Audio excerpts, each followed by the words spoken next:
Hey, everybody. Welcome, welcome, welcome. So glad to be here with all of you. Should be a great stream tonight. We have some good things to discuss. So hit the like button, hit the subscribe button, hit the notifications bell. We are going to have a great stream tonight. It's going to be awesome. So yeah, let's roll right into it. Let's pull up the opening music here and we'll jump right into it. Let's go. American century. I say that the century on which we are entering can be and must be the century of the common man. A radical redistribution of economic power. I mean, we know that racism is just a byproduct of capitalism. Everything would be all right if everything was put back in the hands of the people. We need a government that will make sure Americans are taken care of and organize the economy to serve the people, not the profits of a wealthy few. We now have the techniques and the resources to get rid of poverty. We got to start getting out there with the people. Get out of the movement and get to the masses. We need a government of action.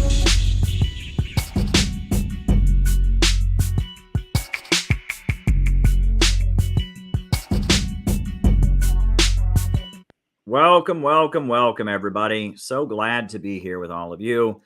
It's going to be a great stream tonight. A lot of great things to talk about. So hit the like button, hit the subscribe button, hit the notifications bell. Make sure you tweet this out. Bring your friends, etc. Right now, we are streaming on Rockfin. We are streaming on YouTube. We are streaming on Facebook.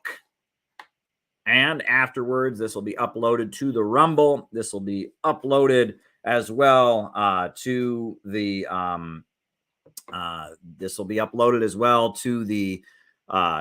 Odyssey. This is all wherever videos are posted. Wherever videos are posted, we'll be having our stuff here, and we're really glad to be doing that. So hit the like button, hit the subscribe button, hit the notifications bell. Yeah, bring your friends and all of that. The way this works, for those of you who may not be familiar, is I give my opening remarks. That's just me talking here about what it is that I feel is important, prepared presentation usually. Then after that, I do the roll call. We find out who it is who's watching, who's on the other side of the camera. And then after that, I answer your super chat questions for the rest of the night. So if you want to make the second half of the show memorable, send me a super chat. Get me talking in the second half of the show. Send me your opinion and ask me to respond. Ask me a question. Pick my brain. That's what I'm here for. The second half of the show is all you guys. So shoot me a super chat with whatever questions you'd like me to answer or things you'd like me to respond to in the second half of our program. I'll be typing down the super chats as we go, and I'll start answering them after the roll call concludes. Folks, I'm going to jump right into my opening remarks. Jyoti Brar, the leader of the Communist Party of Great Britain, Marxist-Leninist, is in South Korea, in the historic city of Gwangju, where there was an uprising against the U.S.-backed regime in South Korea. She was there speaking at a rally called by progressive and democratic forces in South Korea who want peace with their northern country folk, who don't want a new world war, rallying against the danger of a new war. And she gave an amazing speech. And, Jyoti Brar is a very good friend of the Center for Political Innovation. Writing it down. Hold on. Writing it down.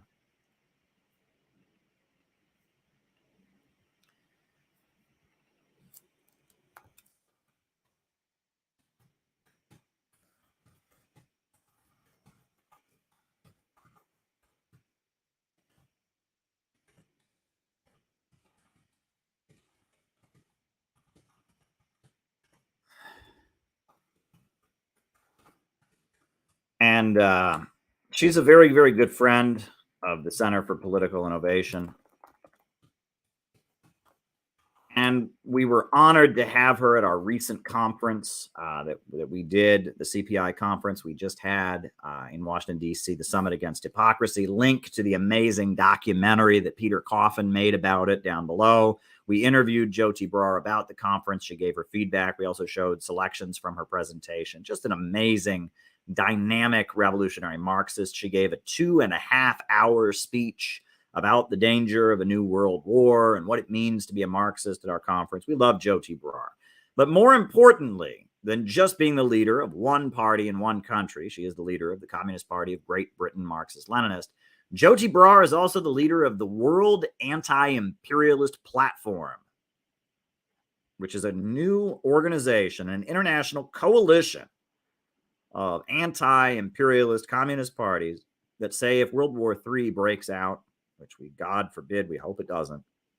If it does, the war will lie squarely on the shoulders. The responsibility for it will lie on the shoulders of U.S. imperialism and NATO. And that if such a war breaks out, Russia and China and People's Korea must win. And it is the duty of all forces around the world to stand against Western imperialism and to oppose the war drive. And Jyoti Brar is utterly amazing. So Jyoti Brar just gave this speech.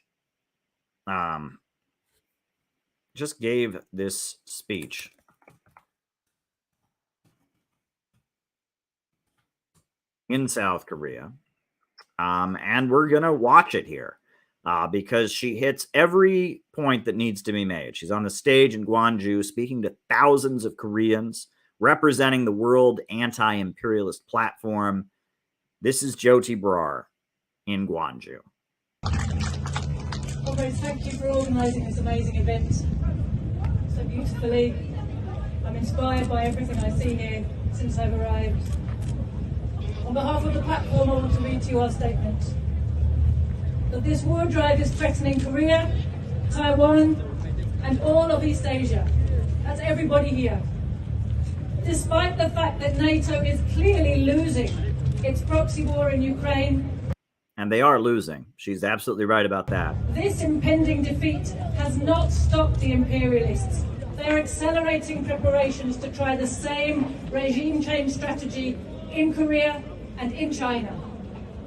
Just as Ukraine's army has for a decade been transformed into a proxy NATO force, and just as whole sections of the Ukrainian people have been groomed to accept a role as cannon fodder, to be hurled in front of the Russian guns, so too are the people and armed forces in South Korea and Taiwan being prepared to act as proxy forces in US-led wars aimed at bringing down the governments and getting control of the territory of the DPRK and of China.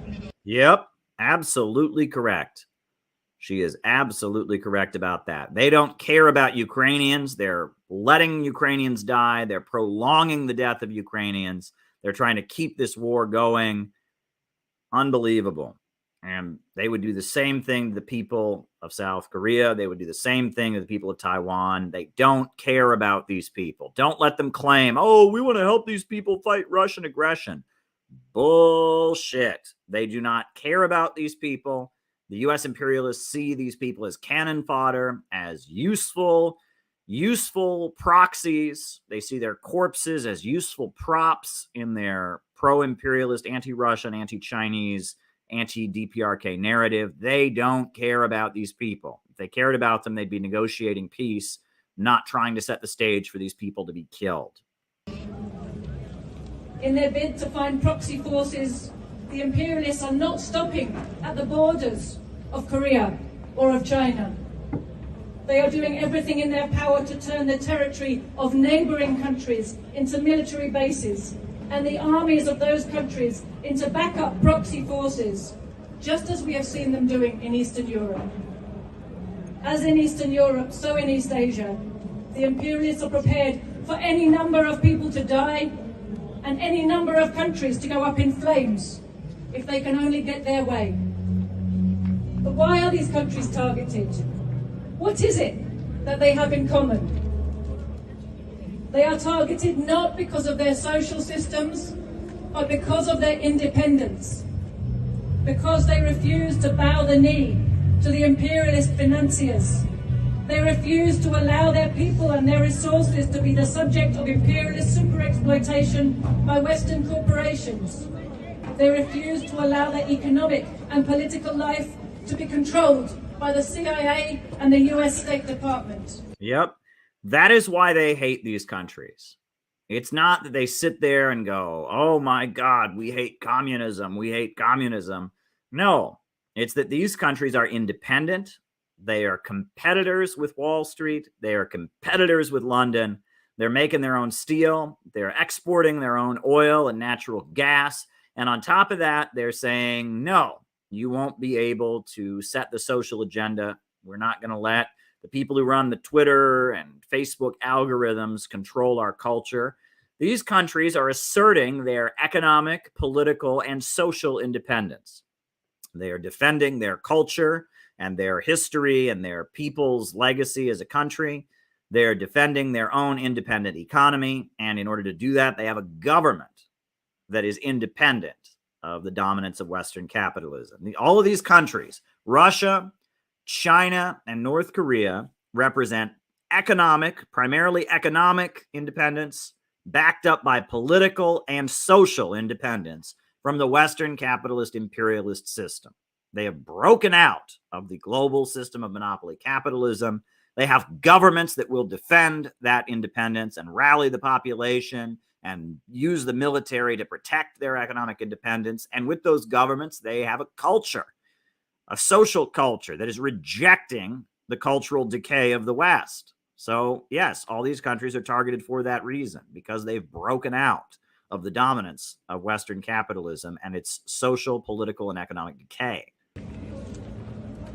Why is it that the imperialists are driving so desperately to war at this moment? People all over the world are aware, we know, that we are suffering a cost of living crisis that is impoverishing workers everywhere and the poorest the most. But there are relatively few who understand that our problems are the result of a recurring crisis in the global capitalist system, which is failing because it has impoverished the masses and left them unable to buy all the goods that their labor has produced. Exactly. It's a crisis of overproduction, the built-in problem of the capitalist system, overproduction. The worker can never buy back what he produces, and great technological leaps are always followed by prolonged economic crises. You know, Fred Goldstein, who just died, leader of the Workers' World Party, he wrote a very good book. He wrote a very, very good book called Low-Wage Capitalism. I've got a copy of it around here somewhere. It's a very, very good book on this very topic, right? And Fred Goldstein, I mean, he explained in detail how the financial crisis of 2008 was rooted in the fact that we have had great technological breakthroughs, and under capitalism, human labor is only valued when you can sell it to a boss. And as you reduce the role of the worker in production, the amount of value that's produced is going down, and the ability of the worker to sell his labor decreases. And the more technology advances under capitalism, the poorer people get. Self-driving cars would be a great thing in a rational society. But in capitalism, self-driving cars mean mass unemployment. This is an irrational system. And we need the means of production, the banks, factories, and industries, to be organized to serve public good and not the profits of a wealthy few. We need the means of production to be organized to serve society. That's the only way out of this crisis. This is a prolonged crisis of overproduction. Human labor and human creativity have gotten to the point that they've exceeded the limits of the irrational for-profit system. We need a rationally organized economy to unleash human creativity to new heights. To try to save their failing banks and monopolies, the imperialists are printing money, and it is causing inflation not only in their own country, but all over the world. And they are driving to war as the last remaining means for taking hold of those territories that they are not presently able to loot for maximum profit. The history of the 20th century, comrades, shows us that the ultimate means for bringing back demand into the failing global economy is war. That is so important what she just said there. History shows us that the primary means for bringing back demand into the failing capitalist economy is war. How was it they got from the Great Depression to the post-World War II economic expansion? What came between the Great Depression and the boom of the 1950s and 60s? World War II, where they destroyed every major country in Europe. 20 million people died in the former Soviet Union. The Holocaust, horrendous. 14 million people gassed to death and worked to death in the Nazi concentration camp system. Tens of millions dying on the battlefields. In the Pacific, Japan, a major industrial country at that point, destroyed completely. The Korean Peninsula destroyed. Huge sections of China destroyed. Whole cities and millions of people died. Mass destruction was the only way they could save their system. When human creativity and human brilliance has exceeded the bounds, the restraints of the irrational profit system, the only way they can stay on top of the world and maintain their system and get their system going again is with war. And this is the root cause of World War I. This is the root cause of World War II. That is the irrational nature of the capitalist system, the problem of overproduction, the tendency of the falling rate of profit, that their system cannot handle the brilliance of human beings. Just like when human beings invented spears and rocks and started hunting and gathering too well, there was a scarcity. Now, because human beings have invented computers and invented artificial intelligence, we're having a scarcity. We're having a problem. And just like we resolved the problem of a scarcity being created because we got too good at hunting and gathering by moving to a higher mode of production, by domesticating animals, we've got to solve the current economic crisis by moving to a higher mode of production. We've got to move from capitalism to socialism.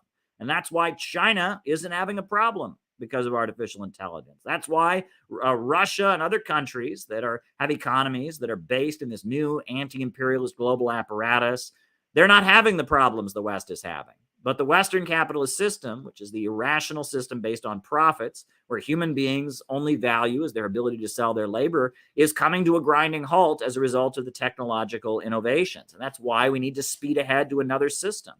But their only hope to stay on top of the world is to have a big, huge war to solve the problem of overproduction. This is all the classic Marxist understanding. This was explained by R. Palm Dutt in his great book, Fascism and Social Revolution. It was explained by Fred Goldstein in his book, Low Wage Capitalism. It was explained by Nelson Peary in his great book, The Future is Up to Us. We are facing a prolonged crisis of overproduction, which first creates a massive demand for armaments and later creates a demand for reconstruction of all the products and infrastructure that have been destroyed by war.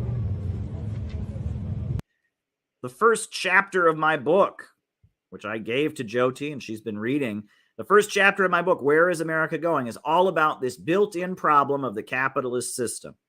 In systems of the past, people were homeless because there wasn't enough housing. In systems of the past, people were hungry because there wasn't enough food being produced. But only under capitalism can people be homeless because there is too much housing. Can people be hungry because there is too much food? That is the capitalist system. And the great technological innovations should be a great thing for humanity, and they will be under a new social system. But under our deeply irrational system where poverty is created by abundance, poverty amid plenty, the technological breakthroughs have led to a disaster, and that is why we need to move toward a rationally planned economy. We need a society where the means of production operate rationally. And their only way out of this is degrowth, driving down the living standards, driving us all into poverty and war. And we say there is another alternative, and that's called socialism. That's called popular power. That's called a government of action to control the means of production, to fight for working families. As far as the imperialists are concerned, war is also a convenient way of getting rid of large numbers of people who they consider to be surplus to requirements. Absolutely. All the talk of overpopulation right now, right? That's the whole big thing. John Podesta and the World Economic Forum and Bill Gates, they're obsessed with overpopulation, excess people. It's not that their system is irrational. It's not that they don't have a means of utilizing the productivity of all these people and putting them to work as an asset to build a rationally controlled society. Oh no, the problem is just there's too many people. Those poor people are breeding too much. We got to have a big war and send them off to die, to bring things back into order. We got to cull the herd. 8 billion people is not too many people. This earth could handle twice that many, 10 times as many people.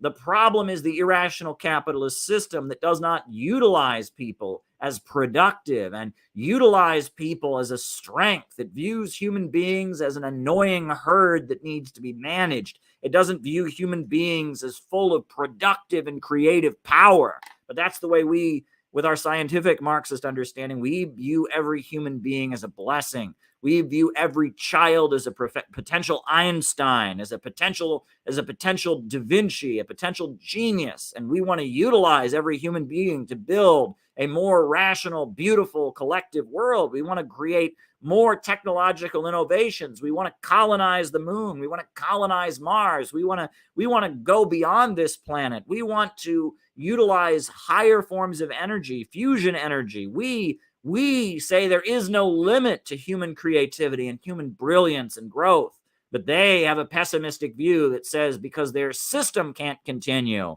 humanity can't continue, but we disagree. Find useful work to give them. This is why our people are being asked to suffer and to fight, to save the economic system which keeps them poor and subjected, and to allow our exploiters to continue to grow rich off the back of their labor. There is only one way out of this death spiral. We must break the bonds of imperialist domination all over the world and replace the system of wage slavery with a system of planned production. That's right. A society where rational planning controls the means of production, and we no longer have the chaos of the market. Where each nation's resources are owned collectively and used to meet the needs of the people, rather than to make profits for a handful of billionaires. That's right. Where a nation, a country, can take control of its own economy, exercise economic sovereignty, control its own economy, its own natural resources, and organize the economy for the benefit of the people of that country. Self-determination. This is what Lenin wrote about. Where peace and international cooperation between the peoples of the world take the place of competition and war. Standing here today in the revolutionary city of Gwangju, on the very spot where so many brave martyrs gave their lives in the cause of Korea's still unfinished national liberation struggle, we cannot but be humbled and inspired by their brave actions and the great sacrifice in our shared cause. The best tribute we can pay to them is to pledge to continue their struggle until final victory, uniting the widest possible forces to defeat the imperialists. Uniting the widest possible forces to defeat the imperialists. Listen to that. That's very important. The widest possible forces. Remember that, because that's going to have a lot to do with what we talk about later. How can we pay tribute to our comrades who came before us, to the people who organized for the rights of Black people in this country, for the labor unions, to the people who built the Soviet Union up into being an industrial superpower, to the people who laid down their lives to let China rise to be the second largest economy in the world? How can we pay tribute to the so many people who've sacrificed before? By uniting with all who can be united, the widest possible forces, not the narrowest possible forces, the widest possible forces, building the biggest united front against the imperialists that can be possibly constructed. That is the way we get it done. The coming war is the first vital step we must take in the long march to freedom, liberation, and socialism for all. Death to the neo-Nazi NATO alliance and its criminal offspring in East Asia, the US, South Korea and Japan trilateral alliance. Victory to Russia, to China, to the people of Korea in their just wars of self-defense and national liberation. Victory to the united forces of anti-imperialist resistance. Thank you, comrades. Beautiful, beautiful. An amazing speech. And it seems like it's like the same theme that we talk about on All Our Lives here. You know, it's the exact same theme. The problem is capitalism and a crisis of overproduction. The forces of resistance, Russia, China, People's Korea, must be defended, and we must build a wide, united front in order to ensure that these forces are victorious. This is Marxism 101. This is what Marxists have been saying for the longest time. However, you will notice that that is not how the majority of people who call themselves Marxists in the United States talk. Marxists in the United States, most of them are supporting sending more weapons to Ukraine. And even among the minority who don't, there's a feeling of neutrality. There's a feeling that, oh, Russia's just as bad. China's just as bad. North Korea's just as bad. On top of that, among many of the voices claiming to be Marxist, there's a support for degrowth. They agree that there are too many people in the world. They agree that we all need to reduce our consumption. We all need to be poorer in order to save the system. They don't understand the problem is rooted in capitalism, not being able to handle human creativity, the problem of overproduction. They say the problem is just there's just too much stuff. Oh, you can't keep growing. Oh, we need everyone to be poorer. And on top of that, they don't believe in uniting all who can be united and really doing our duty to stop World War III. They don't believe in that. But I want to show you something. Because someone sent this to me. Shout out to the person who sent this to me. I don't remember what your Twitter handle is, and I don't want to like dox you or something, but you know who you are, and shout out to the person who sent this to me. But Jyoti Brar was just on the stage in South Korea. That speech that she just gave, she was on the stage of the People's Democracy Party of South Korea. The People's Democracy Party of South Korea is a party in South Korea that's legality is precarious. Sometimes it is illegal. Many of its leaders and members have gone to prison. Many of its leaders and members have been executed or tortured or disappeared. It is an anti-imperialist party. And, you know, it has offices in exile in different countries. And, you know, its existence is precarious. But the People's Democratic Party of South Korea, the People's Democracy Party of South Korea, that gave Jyoti Brar the platform to speak on, where she just gave that fiery speech, I want to show you what has been done to their Wikipedia page. I'm showing you this so that you understand something. I want you to understand this. All right? I would not be doing my duty if I did not show this to you. So this is the Wikipedia page of the People's Democracy Party of South Korea. The People's Democracy Party is a communist party in South Korea which aims to establish people's democracy in which the proletariat owns the productive forces. It's called for an immediate peace agreement with North Korea, complete withdrawal of foreign troops from South Korea. You got their logo, everything, right? Great so far. But I want to show you what else it says on their Wikipedia page.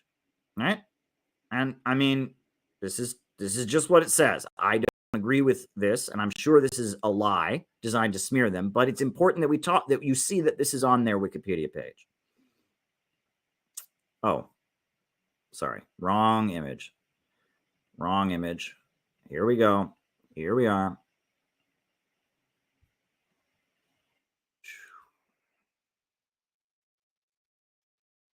Okay, hold on. Gotta find the next image here.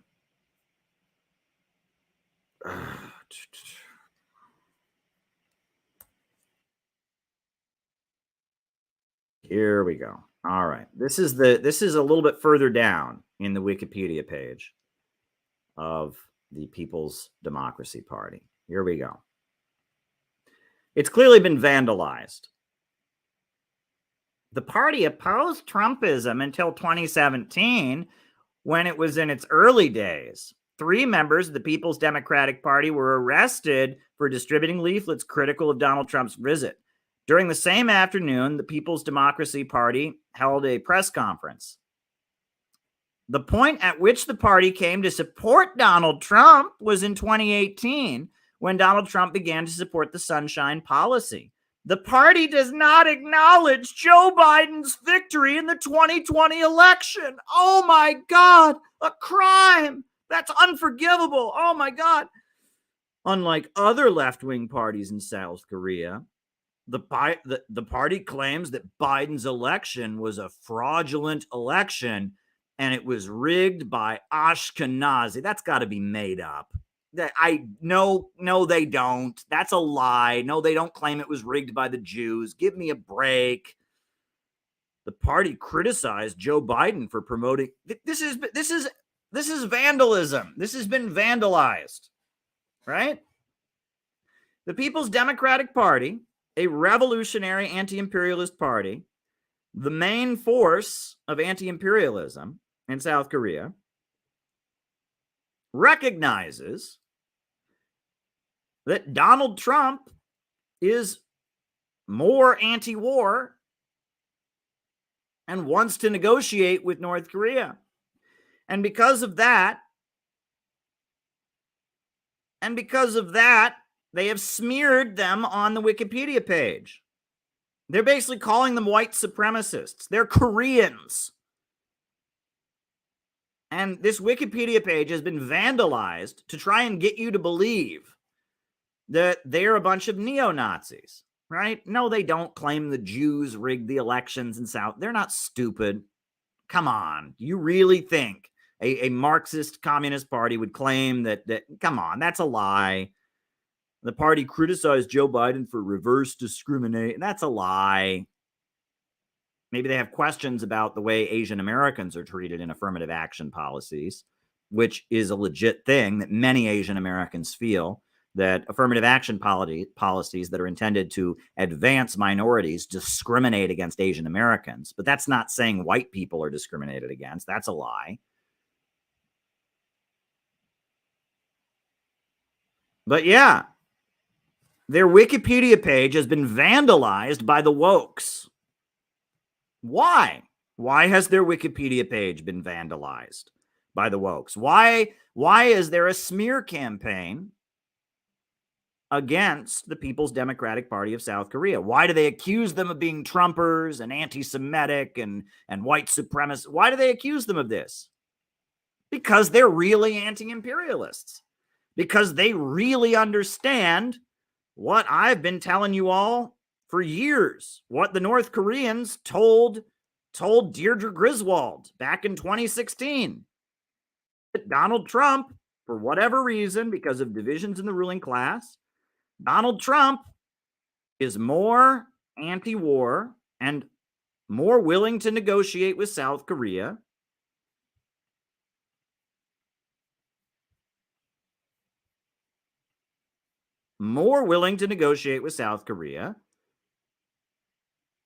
than the Democrats. And North Korea has known this for a long time. There's a reason Donald Trump became the first American president ever to visit North Korea, to cross the demilitarized zone. And if you really support North Korea, you should see that people like Tulsi Gabbard, people like Tucker Carlson, the lower levels of capital that are more anti-war at this point, need to be united with against the degrowthers and the low-wage police state.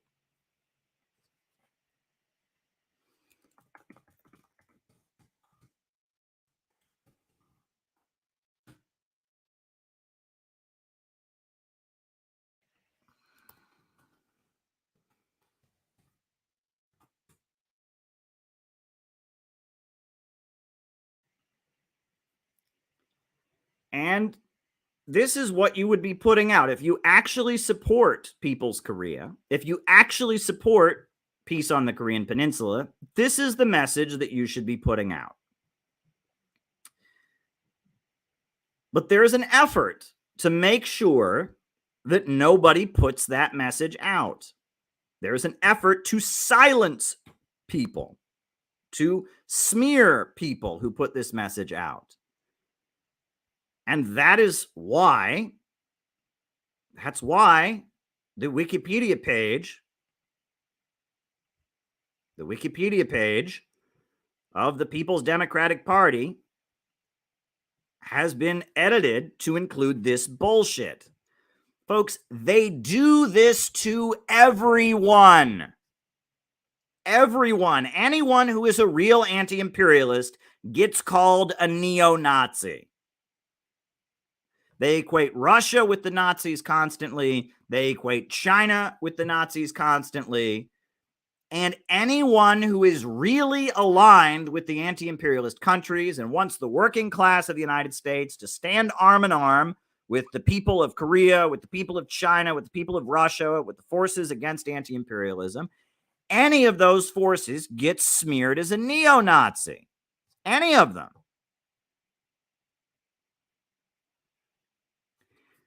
The People's Democratic Party of South Korea actually wants to stop the war. Jyoti Brar, the leader of the Communist Party of Great Britain, Marxist-Leninist, actually wants to stop the war. The Center for Political Innovation and myself, we actually want to stop the war. And so we get called neo-Nazis. That's how this works. They smear everyone who wants to actually stop the war. I want to show you something else. Because if you want to go to a great website, go to WAP21.org. Just put it in the chat. We're going to pull it up. Because there is an effort to unify. Jyoti Brar is leading an effort to unify the communist parties of the world that are opposed to World War III, that are taking a genuine anti-imperialist position, that are not supporting war with Russia and China, not equating plague on both your houses, but saying People's Korea has a right to defend itself, right? Russia and China have a right to defend themselves. The imperialists are the main enemy. And I want to show you something. So this is if you go to WAP21, WAP21.org, you can read the Paris Declaration, the manifesto of the World Anti-Imperialist Platform, the organization that Jyoti Brar is building, that she was just there representing. You can read their manifesto. It's a beautiful manifesto that they put together. And at the end of their manifesto, you can read the names of all the organizations that have signed it. And I'm going to show you the very end of the Paris Declaration.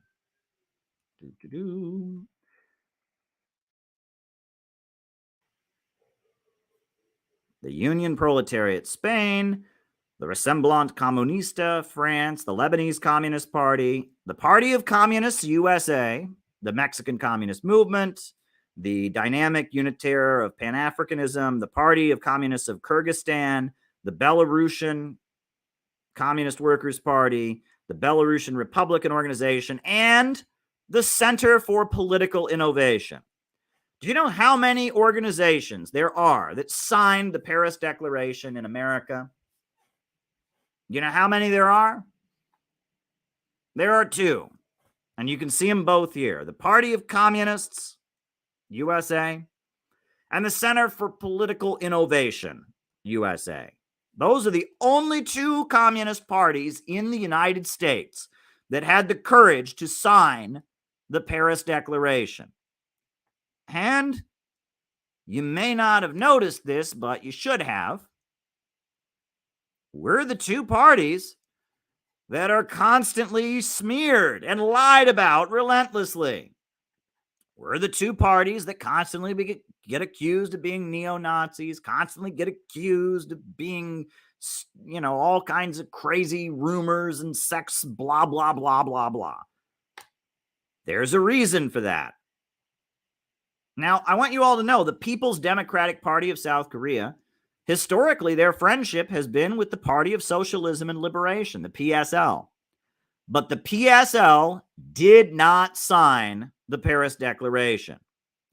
And on top of that, one party in the United States that has a deeper and longer lasting relationship with North Korea than any other party in the United States. Their ties with North Korea are probably the strongest of any communist group in the United States historically. I don't know about currently. You know what party that is? It's a party I used to be a member of, the Workers' World Party. The Workers' World Party did not sign this. The Communist Party USA hasn't signed it. And do you know what the reason given for the Workers' World Party not signing this document? You know what their reason was? The fact that we signed it. That was it. That was the only reason that they gave. Because the Center for Political Innovation signed the document, the Workers' World Party refused to sign the document. So whatever their petty spat with me is, it is so important that they cannot bring themselves to join a global anti-imperialist movement. But it's not about me, and it's not about the Center for Political Innovation. It's not about the Party of Communists. What do the Center for Political Innovation and the Party of Communists have in common? What do we have in common? Well, we were sponsors of a rally that happened in Washington, D.C. called the Rage Against the War Machine on February 19th. We sponsored that rally that featured Tulsi Gabbard, that featured Dennis Kucinich. And in fact, CPI, we even had a reception afterwards with Scott Ritter. Even after he was unable to speak at the rally, we had him speak at our reception afterwards. And the Party of Communists, they also were big supporters of the Rage Against the War Machine rally.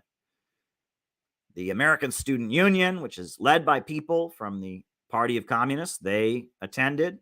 Members of the Party of Communists spoke at our reception afterwards as guests. I got to tell you, there's a real polarization going on right now. Okay? There's a reason that the People's Democratic Party of South Korea are smeared as neo-Nazis and white supremacists. There's a reason that Jyoti Brar, they've run her name through the mud. Oh my God, she's a TERF. Oh my God, oh my God, oh my God. There's a reason that I've been subjected to the amount of character assassination I've been hit with. There's a reason that the website of the Party of Communists was commandeered and had a manifesto full of lies spewed all over it back in August.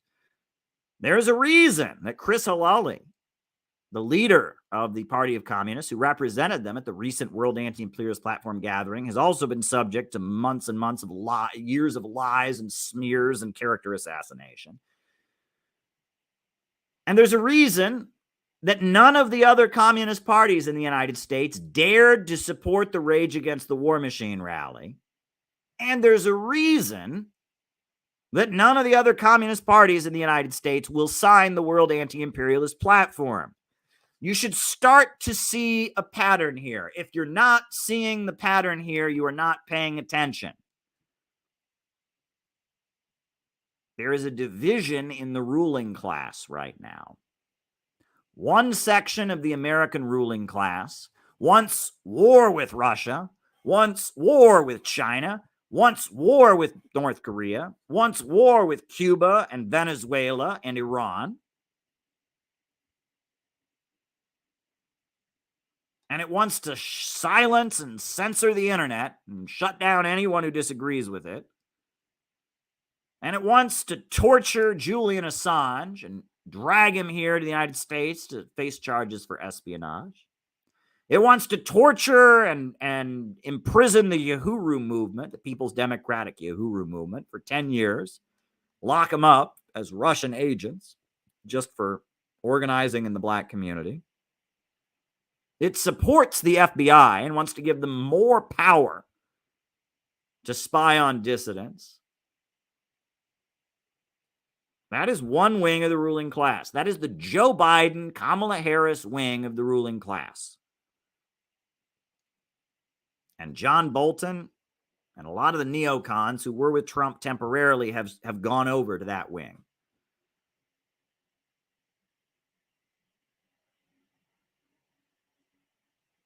However, there is another wing of the ruling class.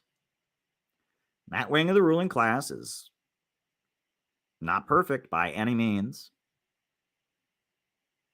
Very libertarian, very confused. A lot of them are racist. A lot of them are right, ultra right wing, whatever. There's another wing of the ruling class that doesn't want World War III against Russia and China. There's another wing of the ruling class that doesn't support the FBI and their crackdown. There's another wing of the ruling class who's aligned with Tucker Carlson, who talked about the Uhuru movement and defended the Uhuru movement on national television. There's another wing of the ruling class that's aligned with Glenn Beck, the radio host, who also defended the Uhuru movement on his nationally syndicated radio show. There's another wing of the ruling class that is supporting Julian Assange. There is a division in the ruling class. And the bulk of so-called communists are on the wrong side. The bulk of communists in the United States are on the wrong side of a division in the ruling class. We, the Center for Political Innovation, and the Party for Communist USA are on the right side. Jyoti Brar is on the right side. The People's Democratic Party in South Korea is on the right side. Let me ask you this. This vandalism of their Wikipedia page, I can't get over this, right? Of all the things to put on the Wikipedia page of a party in South Korea, this is a communist party in South Korea. And it's like the party claims Biden winning the 2020 election was fraudulent. Who cares? They're in South Korea. Why does that even matter? Why does that matter? Who cares? The fact that that's even written on there shows you that matters to somebody. That matters to the people who control most communist parties in the United States. That matters to the people in the PSL. That matters to the people in the Workers' World Party. That matters to the people in CPUSA.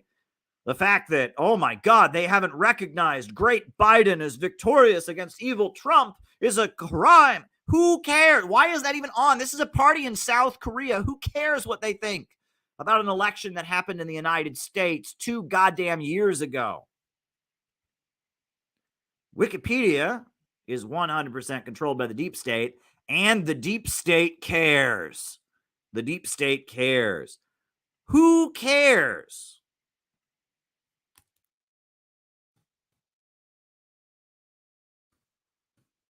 Who cares if Joe Biden, if PDP has criticized Joe Biden's affirmative action policies for discriminating against Asians? Who cares? They're a party in South Korea. Who cares? The deep state cares. Folks, the racism against Asian Americans is getting out of control at this point. I mean, it's nuts. The demonization of Asian Americans. I mean, it is absolutely insane. Asian American hate crimes have been going on. And, you know, I mean, a good friend of ours, Douglas Kim, he dared point out that it was happening. And all of these like liberals attacked him for it. I mean, you know, the hate against Asian Americans, and the PDP, a party in Korea, points out that, hey, the policies of the Biden administration, instead of uplifting minorities, are actually hurting Asian Americans. And that's a crime. Why is that even on their Wikipedia page? It's on their Wikipedia page because the deep state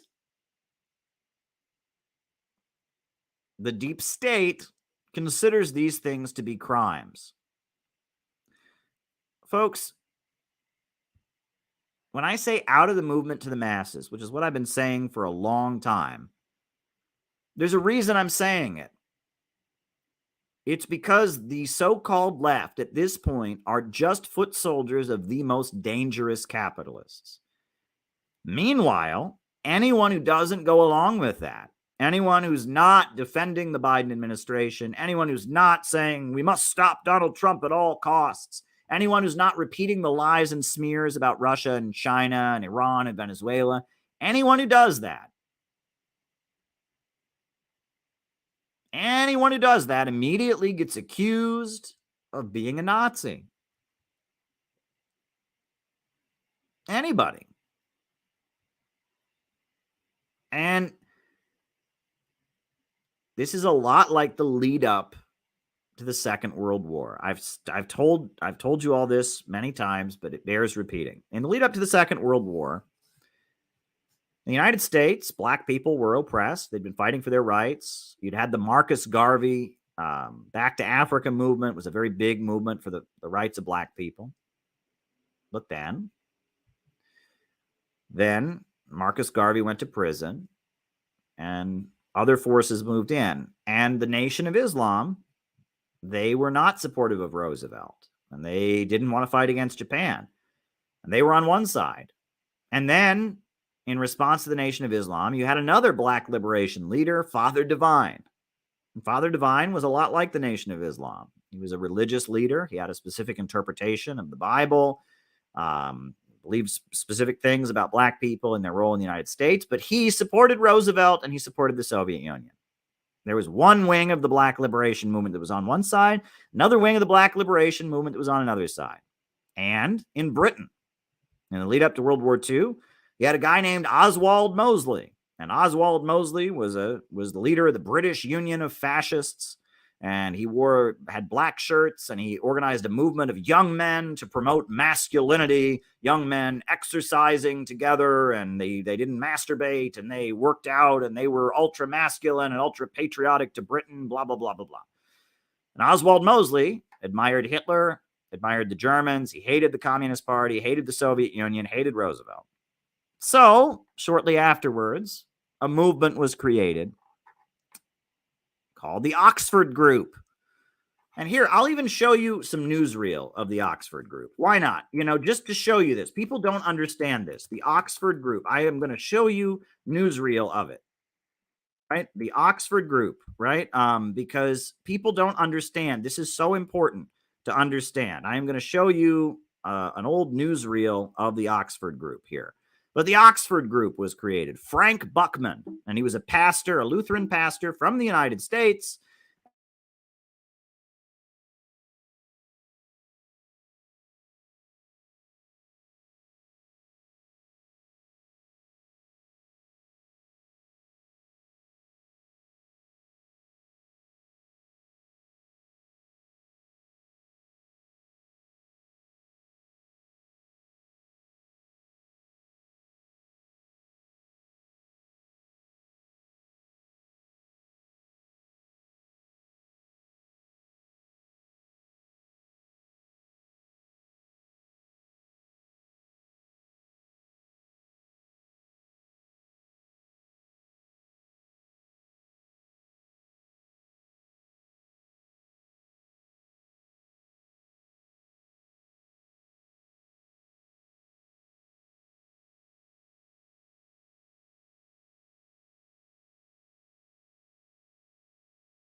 Hey, folks. My internet went off, but I'm back now. Very annoying.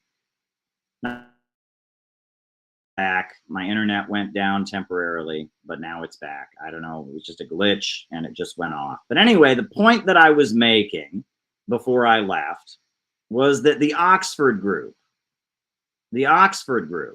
which was this group that existed in Britain, right? You had Oswald Mosley, who was building this fascist movement. And so then you got this other group, which I guess we have the video of now, right? We have the video here, right? Here, this is the Oxford Group. Here's the Oxford Group.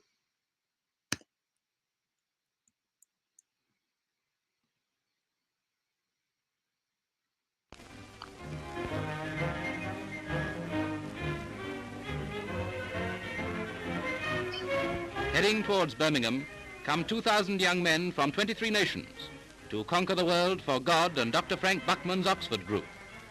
Some people call the Oxford Group a new religion. Others, less tolerant, call it just a pleasant way of spending the bank holiday weekend. But so much interest and enthusiasm is being aroused by this new movement that we are presenting these pictures of the group's Birmingham house party, as it's called. At 6 a.m., the entire party leaps out of bed, goes for a run, takes exercises to clear mind and soul for the day.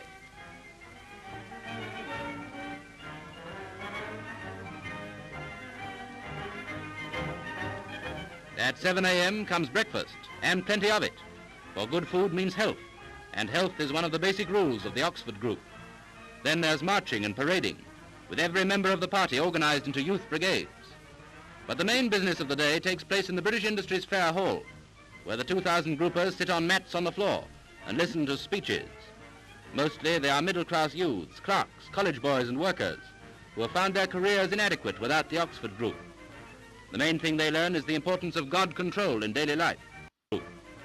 What's the slogan there? New men, new nations, new world. That's the Oxford Group, right? This was basically a fascist movement, but it was aligned with the British government against the Nazis. If you wanted to be a far-right, ultra-nationalistic young man, you could join the Oxford Group. But let's. Mostly they are middle-class youths, clerks, college boys and workers, who have found their careers inadequate without the Oxford Group. The main thing they learn is the importance of God control in daily life. But as this is also the importance of God control in daily life. So coronation year, some of the time is spent in drawing up a loyal address to their Majesties the King and Queen. Loyalty to the King and Queen. And with the leader carrying the address in front of a panoply of waving flags, comes the march to the post office to post it.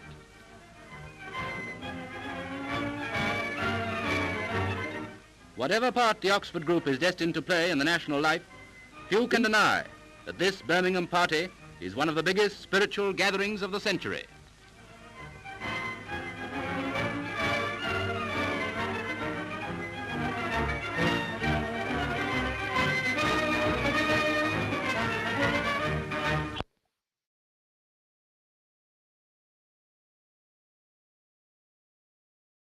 Fascist in Britain was forming a pro-Germany, pro-Italy fascist movement. So they said, we're going to start our own fascist movement that'll support Britain and support the United States and support the Soviet Union against the Nazis. And so they did it. And in the United States and around the world, if you were a communist, right? Communism also divided. The communists also heavily divided during these years. The communist parties supported Roosevelt. They built anti-fascist united fronts against the Nazis. But there was another wing of communism that didn't support building a popular front, called the Popular Front of Betrayal of the Working Class Movement. There was another group of communists that didn't support the fight against the Nazis in World War II, tried to disrupt the war effort, were thrown in federal prison for disrupting the war effort during World War II. That was the Trotskyites. The Black Liberation Movement divided between the Nation of Islam and Father Divine. Father Divine was on the Roosevelt, Soviet Union side. Nation of Islam was on the Japan side. And the far right in Britain, Oswald Mosley and the British Union of Fascists, they were on the German, Italian, Japanese side, And so they formed the Oxford Group. And the Oxford Group was on the British government, Roosevelt, Soviet Union side. And among the global communist movement, if you called yourself a communist and were into labor unions and socialism, you could be in the Communist Party that was on the Roosevelt, Soviet Union side, or you could be in the Trotskyites who were on the Nazi side and were trying to disrupt the war effort. All the major movements divided. It wasn't about what ideology you espoused. If you were a black liberation activist, if you interpreted black liberation to be on one side, you were with one group. And if you interpreted black liberation to be on the other side, you were with another group. If you were a far right-wing, ultra-masculine conservative, if you interpreted that to be supporting the Nazis, you're on one side. If you supported the Oxford Group, you're on the other. If you were a communist, if you interpreted communism to support Roosevelt and the Soviet Union, you were on one side. And if you interpreted communism to support the fascists and disrupt the war effort and oppose the Soviet Union, oppose Stalinism, you're on the other side. This is what happened in the lead up to World War II. Every mass movement got split down the middle. Every mass movement got split down the middle. I showed you that clip of the Oxford Group to get you to understand that in response to Oswald Mosley, they made their own fascist movement that was pro-British government. These things happen. That's what I'm trying to get you to understand. It's about what side you are on. And right now, in the global communist movement, some people support Assange and some people don't.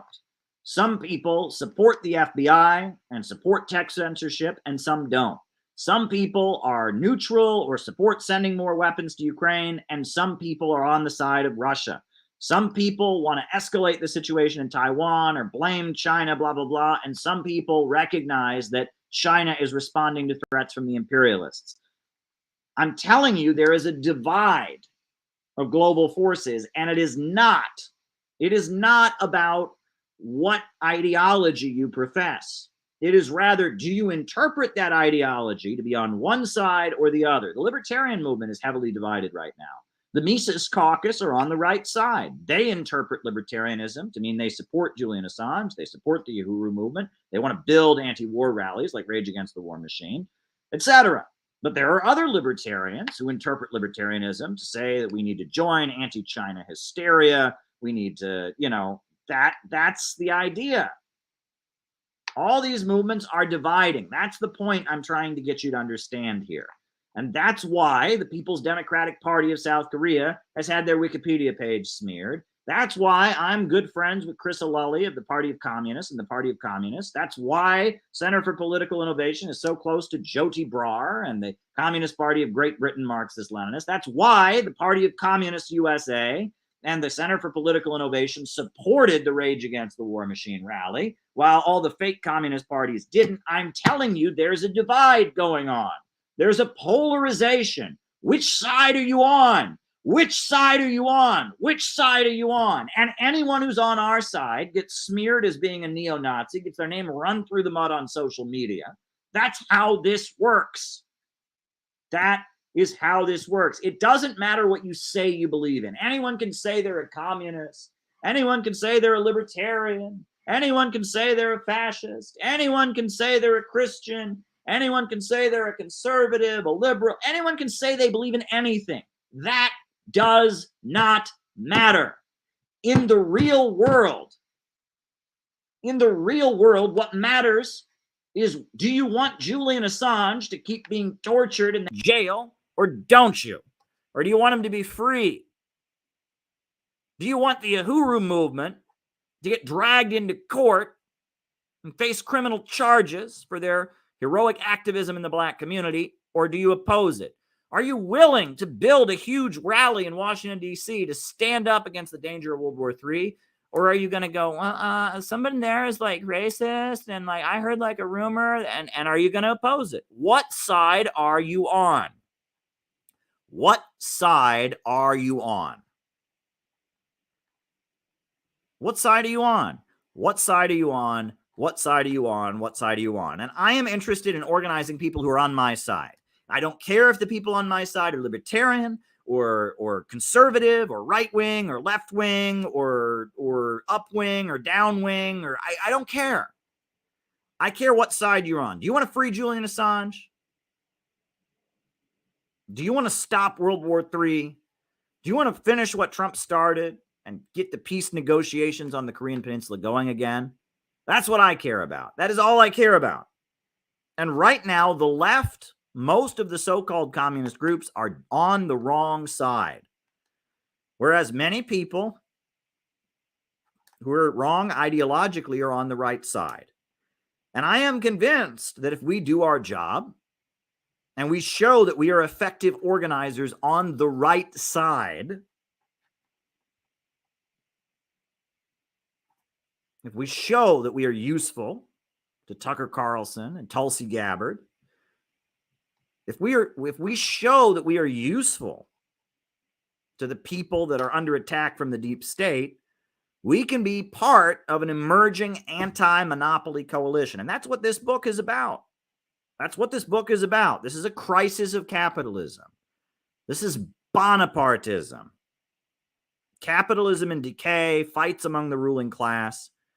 This is what's going on here. And that's what I would like you to understand. There's a very important anti-war rally coming up in New York City pretty soon. And it's a very modest anti-war rally. nypeacemarch.com. Right? Go to nypeacemarch.com. Right? This rally is not a traditional anti-war rally. It's very modest in what it's calling for. nypeacemarch.com.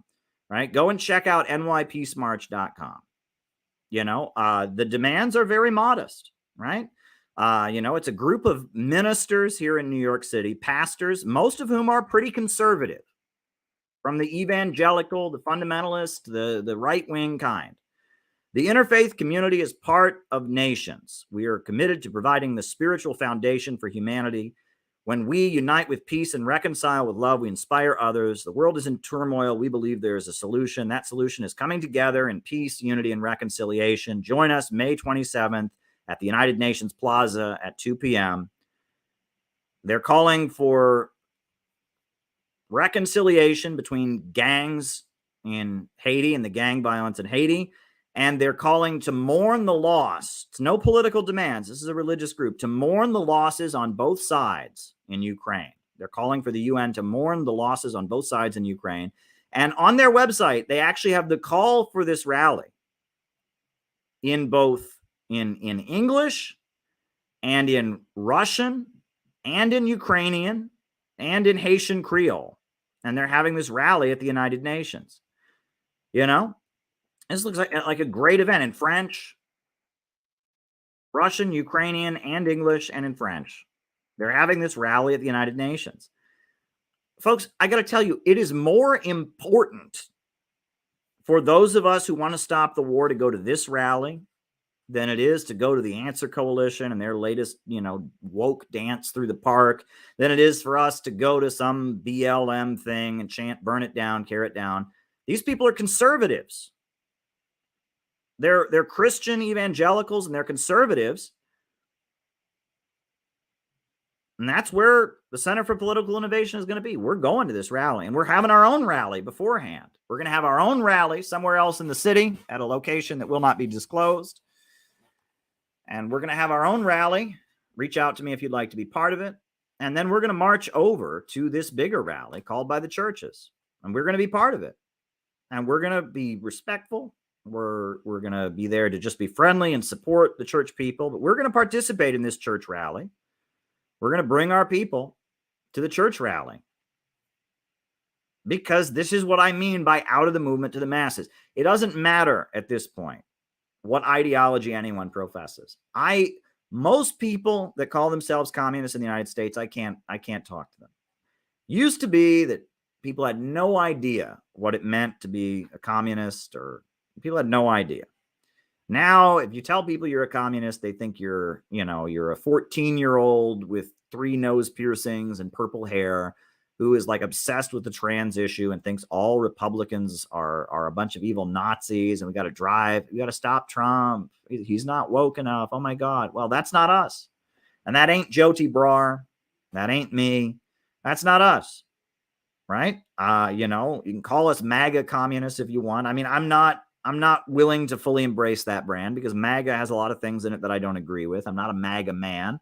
I wouldn't call myself a Trump supporter, but I recognize the people that are against the state right now, that are opposing vaccine mandates, that are opposing tech censorship. Those are the people we need to be talking to. I want to talk to people who are against tech censorship, who are against what's being done to Julian Assange, who are standing up for our civil liberties right now, and who don't want a new war. And that means that we got to be part of this. So yeah, CPI, we're having our own rally May 27th in New York. Location, you'll find out if you're part of it. We won't be announcing that publicly because there's people that want to cause us problems, and we're not going to do that. But we're going to have our own rally, and then we're going to march over. We're going to march over to the NY Peace rally. That's what we're going to do. So if you want to be part of our rally, join the CPI. We'll contact you. We're also contacting other people, Party of Communists, the People's Party, the Libertarian Party, the Rage Against the War Machine Coalition. We're going to be part. We're going to be part of this important action, May 27th at the United Nations. And, we need you there. We need you there to join us. And we're going to intervene because this is where we need to be. It's far more important to go to those kind of rallies with the church folks than it is to go to the Answer Coalition and their latest woke thing. It's far more important. And that's what I want you all to understand.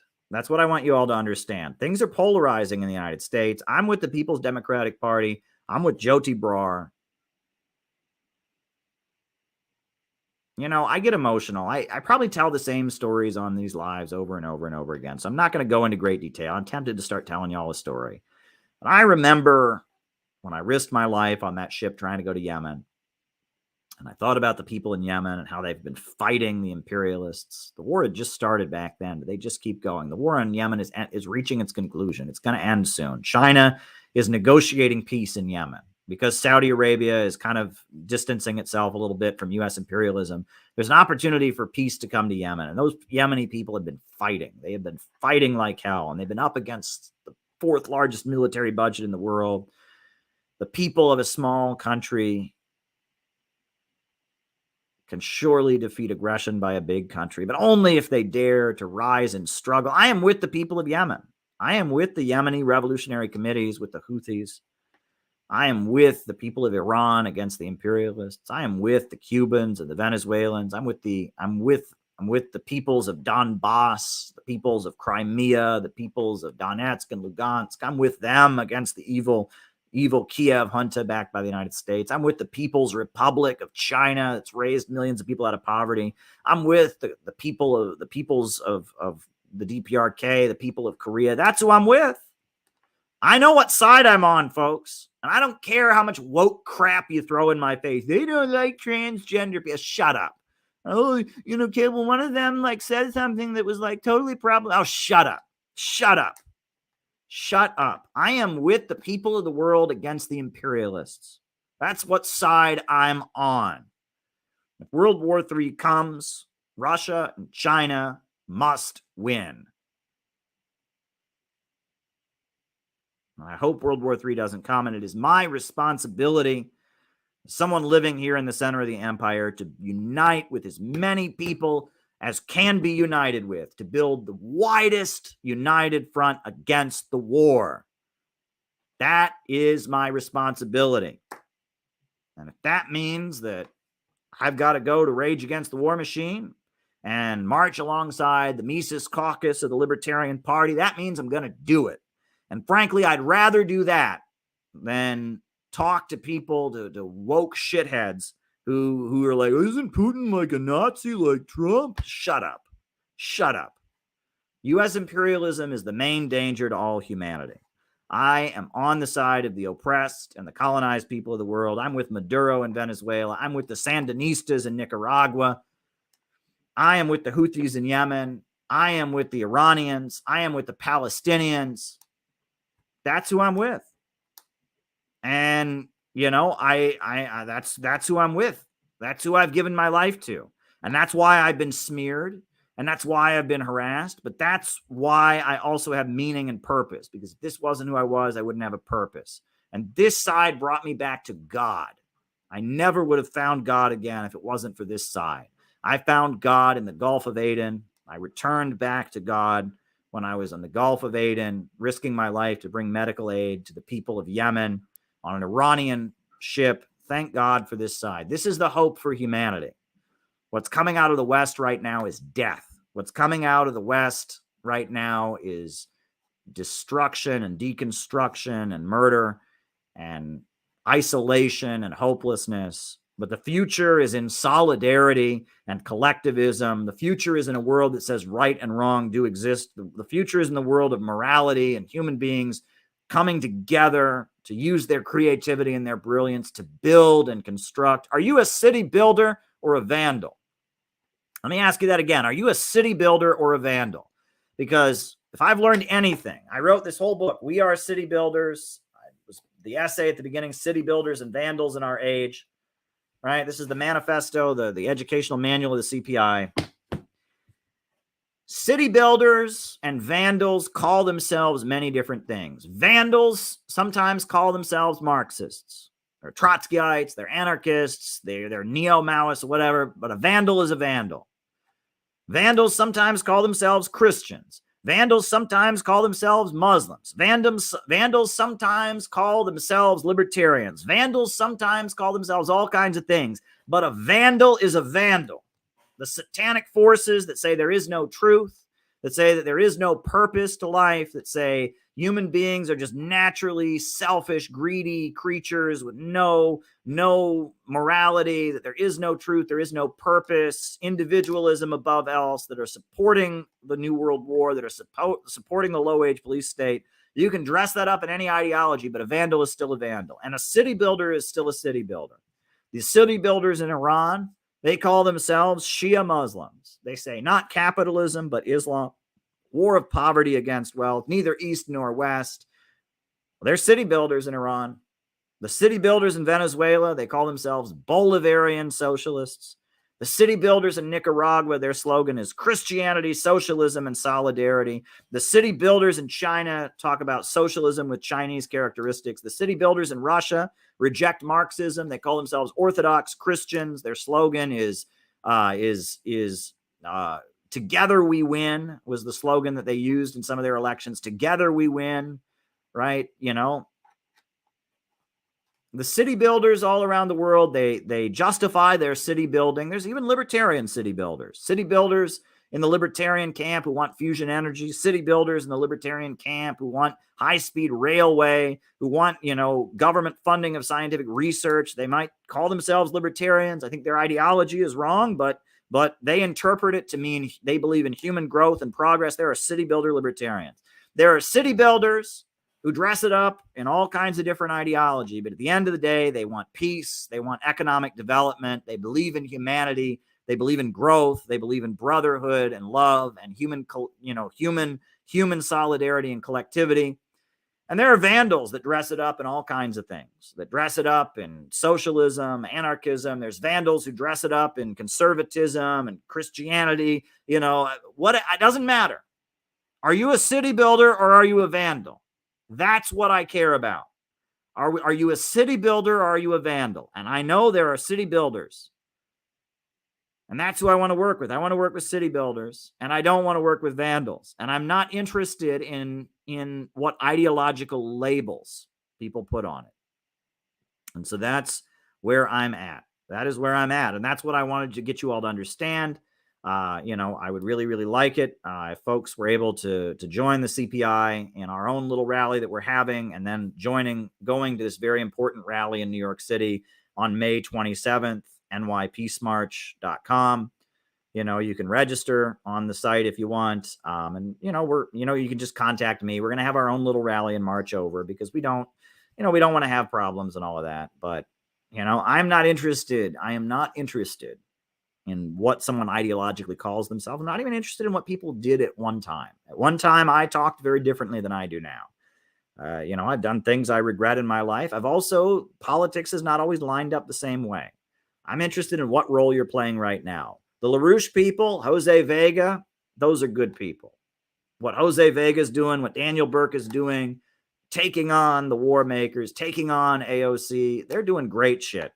And, you know, you can say, oh, Caleb, in the 1980s, blah, blah, blah, blah. Shut up. Shut up. They're city builders, and I'm with them. And you can say to me, oh, well, this socialist group, Caleb, well, they, you know, sure, they support war with Russia, and sure, they want to send weapons to Ukraine, but they, you know, they have this great ideology, blah, blah, blah. I don't care. They're wreckers. They're vandals. And so I don't care. Right. And we got to get past, you know, it's about what ideology. It's about what do you do with that ideology? Are you with the Oxford group, or are you with Oswald Mosley? Are you with Father Divine? Are you with the Nation of Islam?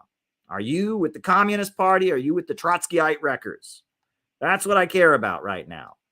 The main fascist threat in our time is coming from Biden, the Silicon Valley tech monopolists, the Pentagon war makers. They are the main danger right now. And they're justifying it in the name of wokeness, in the name of LGBT, in the name of, you know, fighting white supremacy, whatever. It doesn't matter. They could justify it. They could call themselves conservatives. They could call themselves libertarians. They could call themselves whatever they want. Does not matter. The main danger right now is the low-wage police state and the warmongering from Washington and London. That is the main danger. And it is our duty to oppose it. And that's what I would like you to understand. So before we do our roll call, I'm actually going to play some music for you tonight. We're going to have a nice musical interlude. There's a movie called Burn that starred Marlon Brando. And it came out in like 1969. It's a great movie. And it's kind of a Marxist communist movie. It's about a British agent who is sent to an island, a fictional island country, to stir up a revolt. And he's claiming he wants to free the people from Portugal, but he actually wants to colonize them for the British. He wants the British to take control. But what he doesn't realize is that the movement for liberation against the Portuguese that he's starting is going to get out of control. And eventually he loses control of it and becomes a movement against the British also. That's what it's about, basically, is this British intelligence officer who starts a revolution for his own reasons and then loses control of it. It's actually a pretty good movie. But the guy who wrote the musical score is a very famous Italian composer named Ennio Morricone. And Ennio Morricone, you know, he wrote the music for the Good, the Bad, and the Ugly and a lot of the Clint Eastwood movies. He made a lot of great musical scores. So this is an orchestra performing the musical score to the movie Burn, starring Marlon Brando. And for a long time, I always wondered what they were saying, because there's only one line that is sung by the chorus. And the line is abolition, which is Italian, or is Italian and Latin for abolish. So, you know, that's what they're saying, abolish, or, you know, which is interesting, right? I wonder why he picked that as the only line they sing, but over and over again, the chorus sings abolition, which means abolish, right? Maybe it's a reference to the abolitionists. Maybe it's a reference to slaves breaking their chains. Does Appalachia have revolutionary potential? Maybe it's a reference to slaves breaking their chains. I don't know what it is, but it's a beautiful piece of music that just kind of symbolizes the revolt of oppressed people against injustice. So I'm not going to play the official recording from the movie because that's copyrighted. I'm going to put on this is a choir performing Ennio Morricone's Abolition from the movie Burn.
Yeah, that was Abolition from the movie Burn, written by Ennio Morricone, which is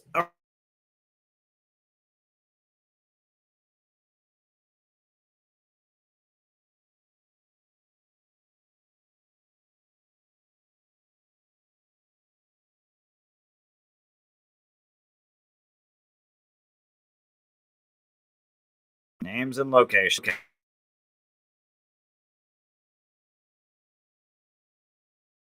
This microphone just unplugs randomly. Names and locations. Who is with us? Right? Who is with us here tonight? Who is with us here tonight? So there you go. There you go. Oh wow. Oh shit. I guess I got hit with a YouTube copyright claim. Goodness gracious. I got hit with a YouTube copyright claim. You know, there you go. There you go. I got hit with a YouTube copyright claim. So there you go. Yeah, well, I'm still on Facebook. I am still on Facebook. So there we go. There we go. Let's see what's happening here. Your stream was interrupted due to a copyright match. Your stream is interrupted. After copyright is no longer streams, your stream is re-enabled. Okay. All right. So it says I'll be re-enabled when this is over, I guess. So there we go. I don't know how these things work. I'm still here. I'm still here. So yeah, that is this. Welcome to Bizarro World. All right. Well, I'll edit this and post it on the other channel like I always do. Goodness gracious. Am I re-enabled yet? Am I re-enabled, or am I still like, they still cut the stream? This is, oh, I am back. Or am I not?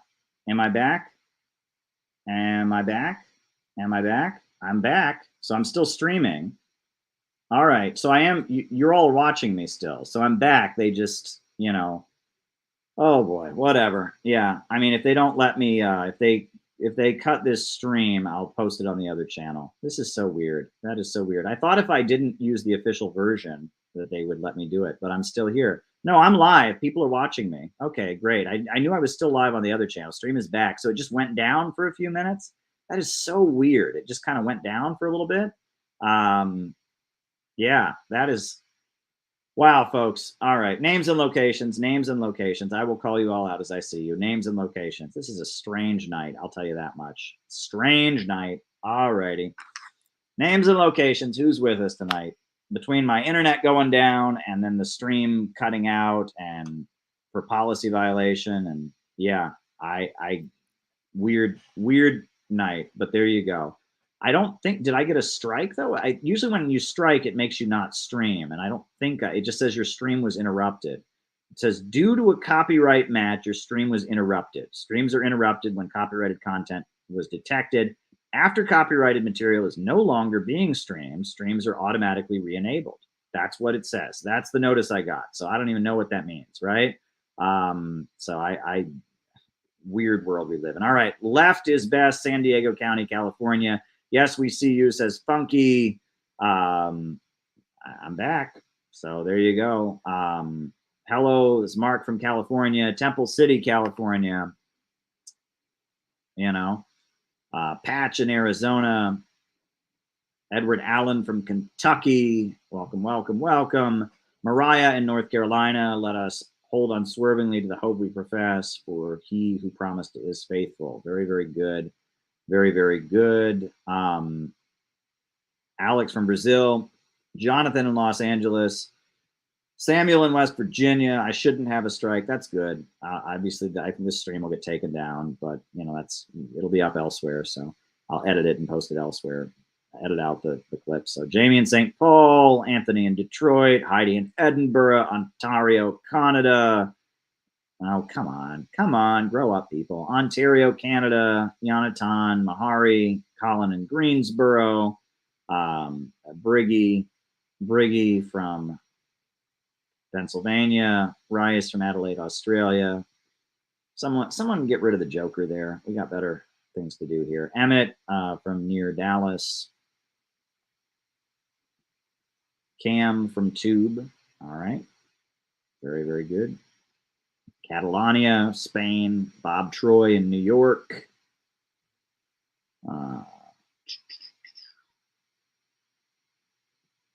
All right. St. David's, Bermuda. Orange County, Molly McGuire. Welcome, Molly from Orange County. Welcome, welcome, welcome. Welcome, welcome, welcome. You didn't read out my full comment. What was your full comment, Jonathan? Houston, John Whitty, Jonathan from Stockholm, Sweden, John McCarthy from Chicago. There we go. There we go. Gleb from Long Beach, California. Good stuff. Good stuff. Good stuff. All right, I'm going to start answering super chat questions here. That will be the next thing I do here. I'm going to answer some super chats.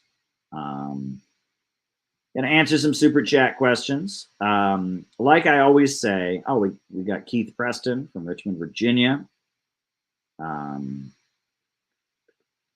Yeah, the stream is still going. I don't know if they hit me with a strike or the stream was like temporarily suspended.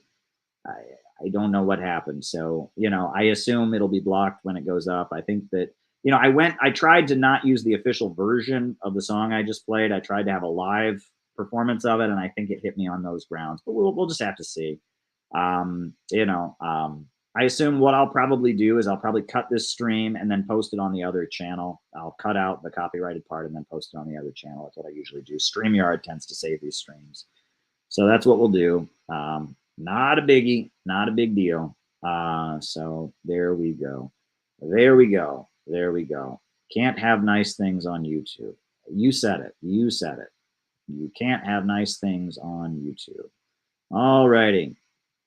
All right. So anyway, I always make the point.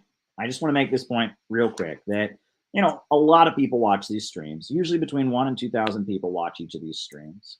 Sometimes it's closer to 2,000. Sometimes it's closer to 1,000. Depends on the unique views. And, we're growing. The subscriber count is growing every day. Got 10 new subscribers today. Every day we get a few new subscribers on this YouTube channel. We're up to well over 26,300 and rising. We'll hit 27,000 here in a few weeks. And, so basically, what I'm trying to say here is that all of you who are watching live, you are very lucky, because those who are watching afterwards,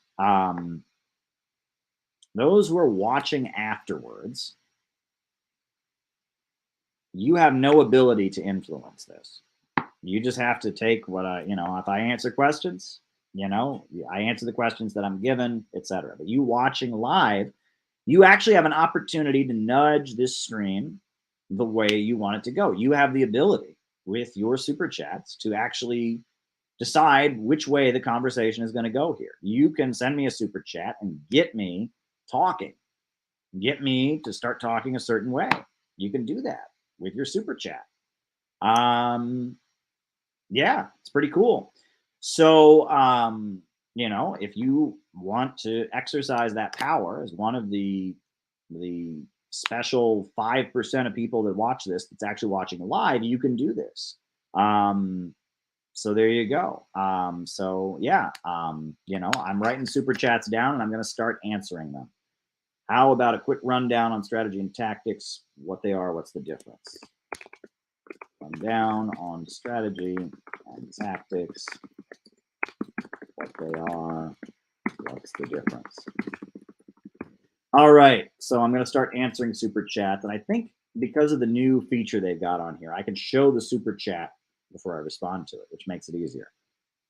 Me said North Koreans have to push trains. How can people still believe their lies? I don't know. I really don't know. It's just, when you decide someone's bad, right? North Korea is just bad. People will believe anything you say about them. And if anyone steps in and says, "Are you sure that's true?" They go, "Are you defending the North Koreans?" And, you know, and they create an atmosphere. The other thing, though, it's worth pointing out, if she was in South Korea, she could actually be jailed for saying anything but negative things about North Korea. It's a crime under the national security law of South Korea to say anything good about North Korea. If you say anything that's perceived as sympathy with the enemy, aiding North Korea, aiding communism and their ideology, that is a crime. That's the other thing you have to remember is anything you hear about North Korea from South Korea is delivered under duress because of their national security law. It's delivered under duress. It is not legal. I mean, it is not legal in South Korea to be pro-North, right? And that the way Jyoti was talking there, you'll notice she was very careful everything she said about North Korea when she was standing on that stage, right? She talked about China, she talked about Taiwan, but she was in South Korea. And if you publicly say the wrong thing about North Korea and South Korea, you can go to jail. You know, so that's important to remember. But Yeonmi Park, you know, I mean, you know, at first I just kind of hated her because she was just an anti-communist defector. But then when she started saying things like the cancel culture on American campuses is just as bad as North Korea, I started cracking up. I'm like, this is hilarious. Like, this is just stupid now. I think she's paid by the Epoch Times people. She's like a, you know, she's a rodeo clown in the Epoch Times, Donald Trump, hate woke people show. And because of that, like, you know, I mean, if North Korea is just as bad as American college campuses, I mean, it can't be that bad. I mean, cancel culture is bad, but, you know, I mean, it's not, you know, I mean, it gets stupid after a while. You know, people push the trains and stuff, and it just shows no one fact checks any of this stuff. So there you go. You know, if you're pushing anti-communism, you can say whatever you want. All right. Thoughts on gun rights? Well, I am in favor of the Second Amendment. The gun rights debate is different in our time than it was in the past. The way communists generally responded to the gun rights debate historically, you know, first it was during the labor movement, and that there was usually company thugs that would be sent to attack striking workers. And the debate was, should we ask the government, the police, to protect us from the company thugs, or should we arm ourselves and defend ourselves? Communists always said, we got to defend yourselves. You can't count on the capitalist state to support the striking workers, number one. So that was generally why communists were in support of the Second Amendment and gun rights. Then during the 1960s, there was a shift. In the 1960s, Black people were arming themselves against the Ku Klux Klan, right? You had Robert F. Williams in North Carolina, and then later the Black Panthers, the Deacons for Defense. You had a lot of Black people that were arming themselves. And it was against racist violence and terror. And the question was, do we ask the capitalist state to protect them, or do we support people's right to armed self-defense? Obviously, you support people's right to armed self-defense. The Workers' World Party, they raised a lot of money for Robert F. Williams, gave him donations to buy firearms. You know, the Black Panthers were a communist organization. That was obviously the position. Nowadays, with the mass shootings in schools, it's a little bit different, right? Now, in the 90s, in the 80s and 90s, the gun debate took a little bit of a different turn. There was a feeling in the Black community largely that guns were being sent into the community by, you know, the white man, by the oppressors, you know, to create gang violence, etc. And so you had a lot of people in the Black community, you know, you had marches, there were gang truces in LA, which were that was a very good thing. And communists were involved in that. I know the Revolutionary Communist Party was involved in the LA gang truce. And, you know, there were communists that were involved in the gang truces. And, you know, there were a lot of marches, peace in the hood, etc. But sometimes those marches took on a character of calling for gun control. You know, and often it was the role of communists to politely and subtly say, well, gun control is not the answer.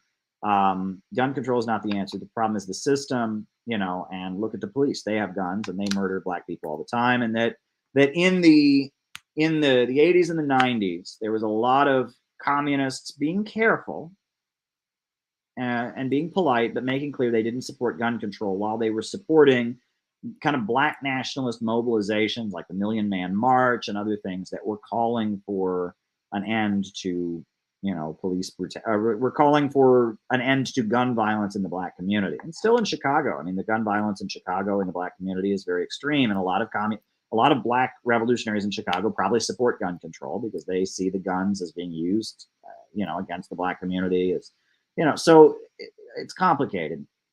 In the era of mass shootings, it's taken an even more strange character because these young men who go and shoot up their schools, they're crazy. I mean, they're mentally ill, obviously. A lot of them have fascistic ideas, white supremacist ideas, but that's just an expression of their antisocial mental illness. They're not part of any organized white supremacist movement. They're just deranged. They're just, mentally ill usually.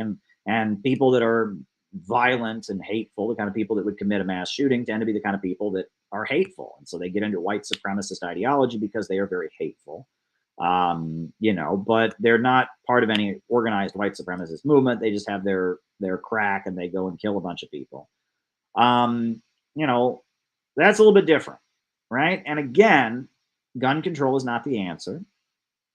But, we do need to be sensitive. And just like in the black community in the 80s and the 90s, communists are against gun control.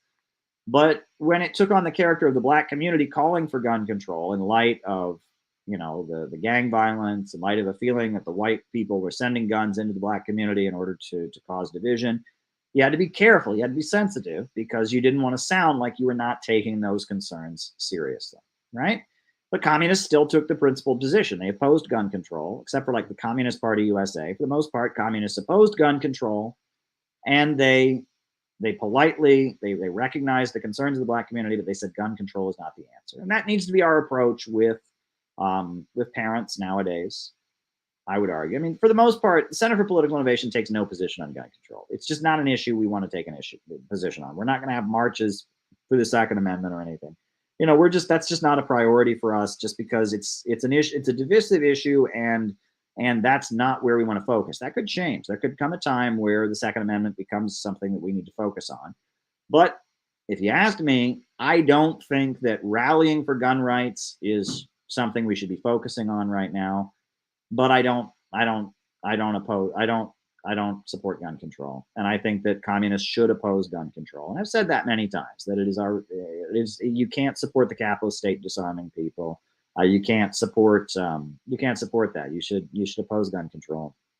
But I don't feel like emphasizing it right now is strategic and is really worth doing in the context of the mass shootings and such. But there could become a time where that becomes something we need to emphasize. Right now, it's one thing if you have something like the Black Panthers and the government trying to disarm it. If you have labor unions and the government trying to disarm it, that's not what's happening right now. I mean, that's just not what's happening. It's not like there's a mass progressive movement that is using guns to defend itself and the government is trying to disarm them. That's just not what's happening.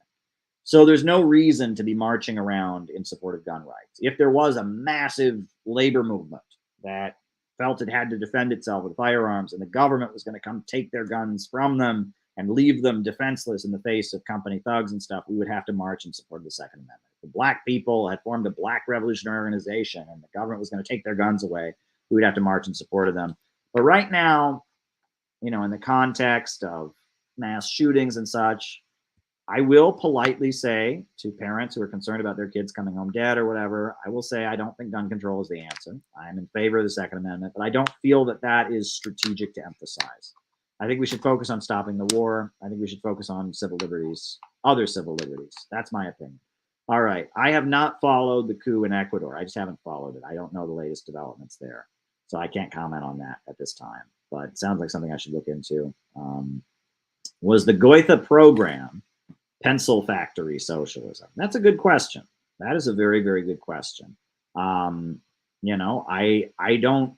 In a lot of ways, I know Marx corrected many errors in the Goethe program and the way they framed things. Some of it was very simplistic and emphasizing, workers owning their factories and such. And some of it was just not understanding materialism. I'd have to reread the critique of the Goethe program, but the main thing was that it seemed like they were not understanding historical materialism and the way things work, the productive forces. One thing that Marx makes is that we're not trying to redistribute the proceeds of the labor, and we're not trying to redistribute income. We're trying to redistribute control of the means of production. He spends a long time saying we're not in this to create equality of wages. We're not in this to redistribute the products and the wealth that's created. We're in this to redistribute ownership of the means of production. He emphasizes that pretty hard. So there we go.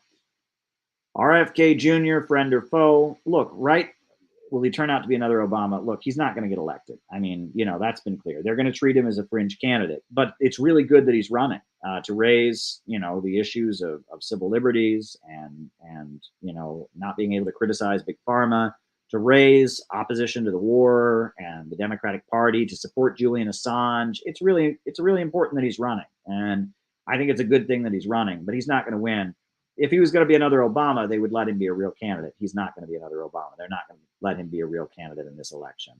They're just not going to let him be a real candidate in this election. So there you go. There we go. Any good books on politics of energy, as in nuclear reactors, etc. William Engdahl is a great writer and he has a book on, what is it? Myths, Lies, and Oil Wars. That's very good. He has A Century of War, Anglo-American Oil Politics. William Engdahl is a writer that I would really recommend around those kind of issues. He's a very good writer, and he tends to comment on those kinds of issues, the role of energy. He's a big supporter of fusion energy. You know, he's pretty cool. He's out of Germany. You know, he has a background with the LaRouche organization. I don't think he's a member at this point. I think there may be differences, but historically he's been friendly to them. So Indo-Pacific Economic Forum, US plus 14 trade deal. I know nothing about that, Anthony. I know nothing about it. Can't comment on that. Didn't see the super chat when it first came in, but I see it here now. I don't know anything about it. I don't know enough about it. So there we go. All right. Wikipedia is 100% controlled by the deep state. Absolutely. You'll notice that at one point, everyone said, you can't cite Wikipedia. Oh my God, Wikipedia is not reliable. And then that changed suddenly when the deep state took control of Wikipedia. I had a Wikipedia page for many years.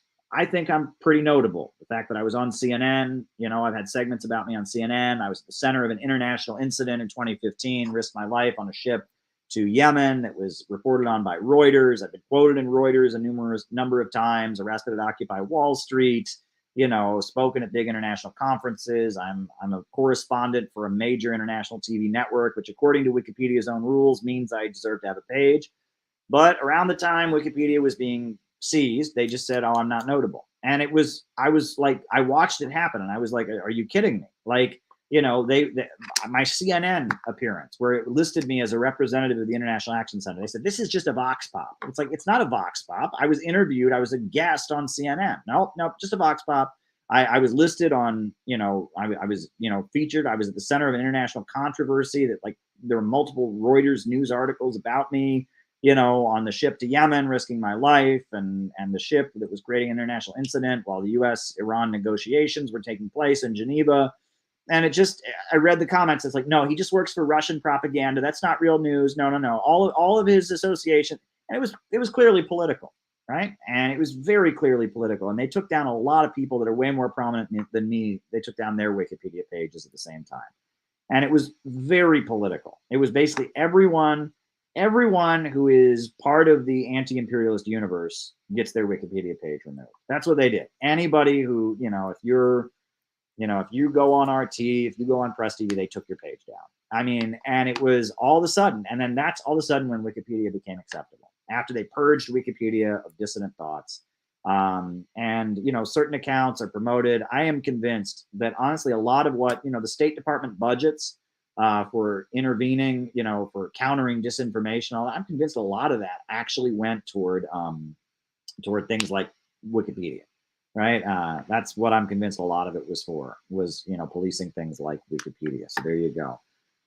Does Appalachia have revolutionary potential? Absolutely. You know, Appalachia was a center of the labor movement and the mine workers and their struggles, the Battle of Blair Mountain and etc. Yeah, it was a very revolutionary, you know, historically there's been movements for Appalachian separatism, Appalachian independence. Yeah, absolutely. And I think there's a lot of revolutionary potential among the workers of Appalachia. But I'll tell you a story. I'll tell you a story that I know for a fact this happened, right? Is West Virginia, the teachers' strike happened. This is important because people like to say, oh, this never happens, Caleb. Yes, it does. West Virginia, one of the greatest labor uprisings that we saw was a wildcat strike, the West Virginia teachers' strike, right? Where they were going to force the teachers of West Virginia to accept a contract that was just humiliating. 2018, they wanted basically all the teachers to have to wear like a bracelet that would monitor their health to determine whether or not they got fined in their health care. It was awful what they wanted to do to the teachers. Basically, you know, they would be monitored 24/7 by this device that would then decide how much they had to pay for their health care. It was just degrading. It was disgusting. It was utterly disgusting what they were going to do to the teachers. And so all over the state of West Virginia, teachers, they had a strike and they had a mass sick in. They all called in sick on the same days and they protested. It was a really great event. And at the time, this was like the biggest labor upsurge.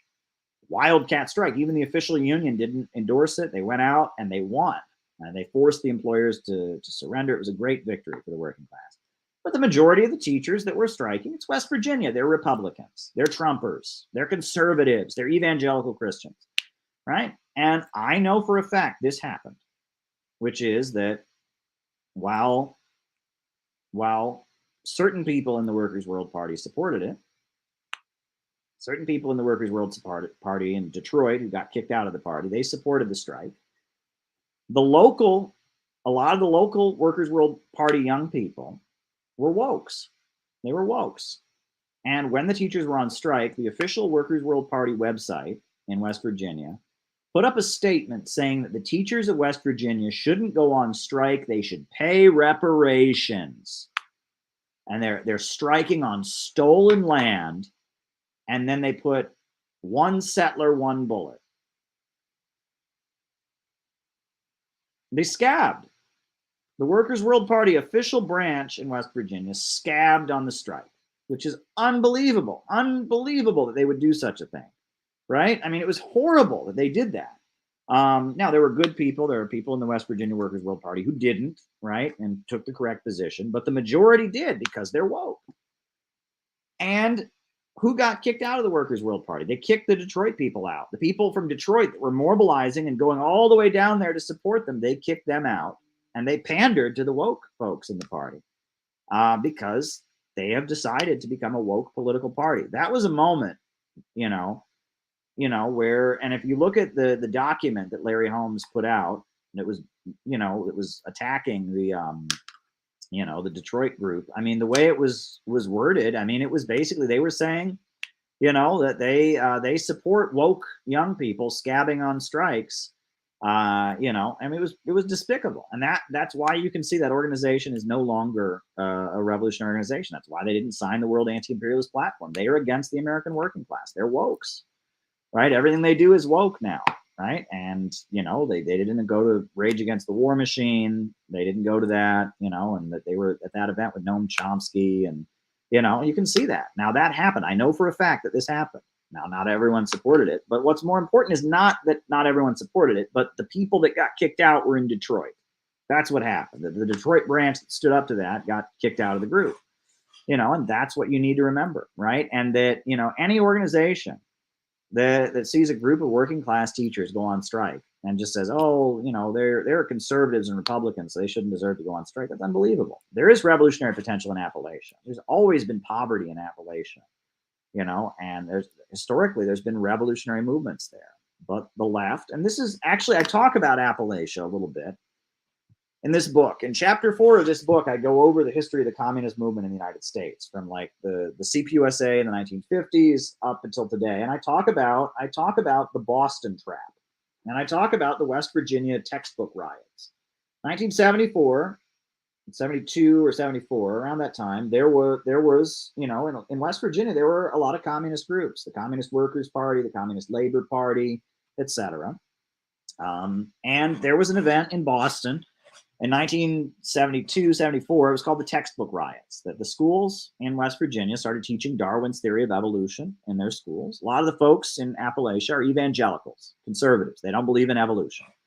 And so there were a lot of protests against the teaching of evolution, and the Revolutionary Communist Party, the Revolutionary Union, supported them on like a self-determination position. They said, look, these are working class people. They have the right to decide what curriculum their kids teach. We believe in evolution. We're communists, obviously. We believe in you know, evolution and science, but these people have the right to make that position. And It was around the same time that in Boston, the RCP made the mistake of supporting the busing, the racist busing riots. And then they got so widely attacked for that the memo got sent out afterwards: never support anyone who's labeled right-wing.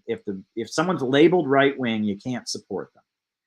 And, you know, it's like, yeah, I think it was a mistake to support the textbook riots in West Virginia. I mean, you could make an argument. I don't know. Textbook riots, I'm not sure, right? You know, I mean, do I support the right of religious people to say, you know what, in our community, we don't want Darwin's evolution in school? I don't know. Okay. In Appalachia is almost like a nation. You could argue that it's a nation in its own way. So that's a little bit different. But the busing riots, they were absolutely wrong to support them. You can't support racist mobs attacking black people. You can't do that.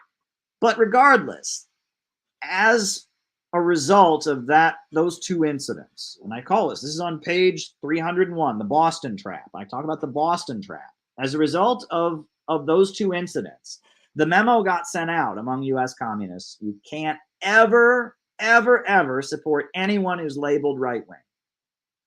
And nowadays, we're in a period where all dissent gets labeled right-wing. They labeled the People's Democratic Party of South Korea right-wing. They've labeled me right-wing. They've labeled Jyoti Brar right-wing. If you're anti-war, you're right-wing. The Uhuru movement, they've labeled them right-wing. And it's this stupid thing where, oh, they're right-wing. You can't support them, even if they want something that any communist should support, like opposing the wars. And we need to break out of the Boston Trap. We need to break out of the Boston Trap. Okay? Because the Boston Trap is why we're in the nightmare we're in with the synthetic left, right? The RCP, made a wrong decision in Boston, but they had the right instinct, which was out of the movement to the masses. That was the correct instinct, was to get out of the movement and get to the masses. And that is the right instinct. That is the correct sentiment. We should want to be with the masses, and we should have no loyalty to the counterculture, to the left, to the big capitalists, to the Democratic Party. We have no loyalty to them whatsoever. And if the masses are in motion, that is where our loyalty should be. So, you know, again, go read my new book. Read about the Boston Trap. All right. Next question. All right. How about a quick rundown on strategy and tactics? What's the difference? What are they? What's the difference? Well, tactics are what you do. It's like methods you use. Strategy is a long-term vision of how you can achieve what you want to achieve. A tactic is just something you do. You have a protest, you go on strike, you hand out a leaflet. It's an activity. A strategy is like a vision of how do we get to accomplish our goal. We want to do something. How do we carry out our goal? Right? A strategy is what you utilize tactics for, right? You have a goal, and you develop a strategy for achieving that goal. And the methods through which your strategy is carried out are called tactics. So there you go. It's kind of a language question there, right? You have a goal. The goal involves a strategy for reaching that goal. And what is used to carry out your strategy is called tactics. So there you go. And if the situation changes in 24 hours, the tactics must also change in 24 hours. There should be no permanent tactical orientation. The reason the Bolshevik Revolution happened is that Lenin came back from exile in April of 1917, and he said to the Bolsheviks, got to change our tactics now so we can win. And they did, and they won. And most of the communist groups in the United States have not changed their tactics in 50 years. And that's why they ain't going to win. So there you go. We have to learn to change methods, change strategy, change tactics in order to win. And you have to constantly be reinventing what you're doing. You constantly have to be